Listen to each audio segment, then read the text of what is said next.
যখন কঠিন শীত আসবে তো ওই শীতটা থেকে একটা আশ্রয় প্রার্থনা করতে হয় আল্লাহর কাছে, আল্লাহ এই কঠিন শীত থেকে আমাকে বাঁচাও। কারণ কি জানেন? কারণ হচ্ছে জাহান্নাম বছরে 2টা নিঃশ্বাস ছাড়ে। কয়টা নিঃশ্বাস? একটা নিঃশ্বাস গ্রীষ্মকালে যখন প্রচন্ড দাবদাহ চলে, ওইটা হচ্ছে জাহান্নামের নিঃশ্বাসের ফসল।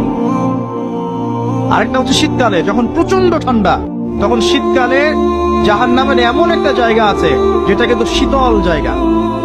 ওই শীতল অংশ শ্বাস ছাড়লে এই যে পৃথিবীতে এই শীতের একটা প্রভাব চলে আসে।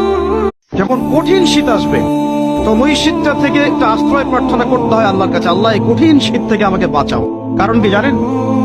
কারণ হচ্ছে জাহান্নাম বছরে 2টা নিঃশ্বাস ছাড়ে। কয়টা নিঃশ্বাস? একটা নিঃশ্বাস গ্রীষ্মকালে যখন প্রচন্ড দাবদাহ চলে, ওইটা হচ্ছে জাহান্নামের নিঃশ্বাসের ফসল। আরেকটা হচ্ছে শীতকালে যখন প্রচন্ড ঠান্ডা, তখন শীতকালে জাহান্নামের এমন একটা জায়গা আছে যেটা কিন্তু শীতল জায়গা। ওই শীতল অংশ শ্বাস ছাড়লে এই যে পৃথিবীতে এই শীতের একটা প্রভাব চলে আসে।